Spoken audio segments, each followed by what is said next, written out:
Salut tout le monde, ici Thomas Dano de Dano Truong et nous sommes présentement le 6 mars et c'est le début du Facebook Live. J'espère que vous me voyez bien. Rémi malheureusement n'est pas là, il y avait les jeux de la com en fin de semaine et ça a été une grosse fin de semaine, comme n'importe quel jeu. Et par contre, il a gagné quelque chose. Il a gagné un prix, je ne sais pas encore lequel, comment, mais je pense qu'il était deuxième dans son jeu. Donc, on va en voir plus de Rémi la semaine prochaine. Sans plus tarder, les liens de la semaine à regarder. J'espère que vous me voyez bien, étant donné que Rémi n'est pas là pour me faire le focus. Ben, dire son beau nom, j'ai aucune idée si on me voit. Mais je peux me voir en temps réel sur ma page Facebook de moi qui parle, de moi qui me regarde. Donc, je pense pas qu'il y ait de problème actuellement. Peut-être que je suis un peu croche. Anyway, commençons. Donc, premier lien super intéressant qui parle des stratégies de contenu pour les marques. C'est un e-book. Je vous mets le lien directement du e-book, sinon c'est une étude de Wave. Non, c'est l'étude qui s'appelle Wave de UM, qui est une agence à quelque part dans le monde. Mais l'étude est vraiment intéressante parce que ça dit l'importance du contenu actuellement. C'est quoi que les gens demandent, quel genre d'audience veut du contenu. Donc, ceux qui font des médias sociaux, et qui sont à l'aspect stratégique de voir est-ce qu'on investit en contenu ou non, ben je pense que c'est le temps d'aller lire cet article-là et comprendre qu'il faut investir en contenu. Donc, je ne vole pas tout punch, mais c'est un long PDF avec plein de contenu intéressant. Contenu. Donc, un peu comme cette vidéo-là, parlons de contenu. Ensuite,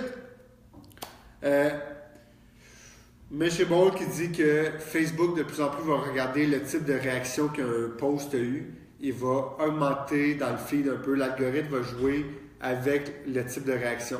Parce qu'on sait qu'un like, c'est plus facile à faire. Donc, si un article a plus de cœur, de bonhomme qui pleure, de wow, ben ça se peut qu'il le monte plus haut parce que ça veut dire que les gens ont pris plus de temps d'interagir avec le post.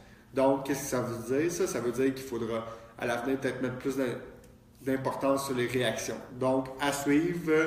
Honnêtement, c'est vraiment pas le plus gros changement de la semaine, mais c'est intéressant à savoir. Ensuite, YouTube TV, c'est quoi? Aux États-Unis seulement, disons-le tout de suite, malheureusement, peut-être d'ici 20 ans au Canada, à suivre. C'est quelque chose qui coûte 35$ par mois, mais qui permet aux gens d'avoir des live programmes, des programmes quand ça arrive à la télé de ABC, CBC, Fox, NBC et encore plus. Donc, ça vient remplacer le câble, disons-le comme les choses comme elles sont. Donc, c'est vraiment intéressant quelque part parce que ça montre un peu l'avenir de toute cette technologie-là, de l'avenir de l'Internet et de la télé. Ben, c'est un peu ça, tu sais. Puis maintenant, tu pourras voir ta télé sur ton ordi. Donc, c'est très intéressant dans plein de points de vue. Et j'ai vraiment hâte de voir à quel point les gens vont adopter ça. Parce que quand même, 35$ par mois. Donc, un abonnement de plus encore, 35$. Je sais pas combien vous payez pour le câble, mais moi non plus, c'est ma blonde qui gère ça, je l'avoue.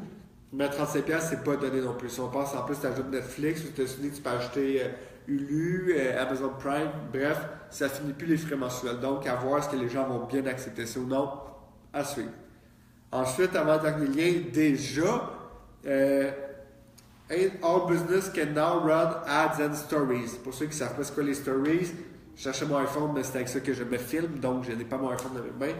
Les stories, c'est qu'est-ce qui est en haut, qui est un peu comme les stories de Snapchat. Ben maintenant, n'importe quelle marque peut mettre de la publicité là. Bien sûr, c'est de la publicité vidéo et c'est vraiment un format différent à la base. C'est un format vertical, mais aussi c'est un format... tu ne peux pas mettre du contenu trop plat. En plus, c'est du contenu de courte durée. Mais c'est quand même très intéressant parce que ça faisait un format de plus pour aller rejoindre les gens. Donc, je pense que c'est une bonne nouvelle pour tout le monde. Sauf peut-être pour les utilisateurs, mais bon... Finalement, mon dernier lien est une banque d'outils qui est, l'article s'appelle 23 Cool Tools pour les social media marketers. Mais par contre, ce qui est vraiment intéressant, c'est je l'ai regardé au complet et il y a des outils qui peuvent servir vraiment à tout le monde. Pas juste le monde qui travaille en médias sociaux, c'est vraiment des outils. Ça fait déjà quelques jours que je n'ai pas vu l'article, donc je ne m'en souviens plus malheureusement. Mais il y a plein d'outils qui peuvent être super intéressants et je vous conseille d'aller voir l'article pour voir si c'est des outils qui ne pourraient pas vous sauver la vie. Parce que des fois, c'est juste ça, hein, qu'on va se demander comment je fais pour trouver des influenceurs sur Instagram, je ne sais pas comment ça marche, alors que Iconosquare permet de rechercher, par exemple, ceux au Québec qui ont en haut de 150 000 abonnés. OK, 150 000, c'est peut-être beaucoup, mais peut-être ceux qui ont 50 000 abonnés. Donc, il y a des outils parfois qu'on ne se doute pas qui peuvent nous sauver la vie. Donc, c'est un passé bien. Maintenant, c'est déjà fini. Et oui, un Facebook Live de fini, l'édition du 6 mars. Donc, n'hésitez pas à poser vos questions en commentaire en tout temps. Et je vous promets un dossier très spécial la semaine prochaine. Donc, soyez présents au Facebook Live. Ça va être malade.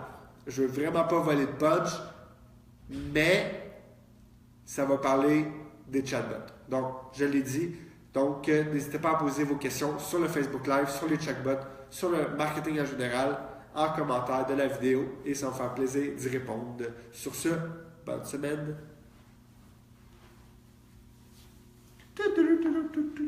Oh, finish. C'est dur, mais c'est plutôt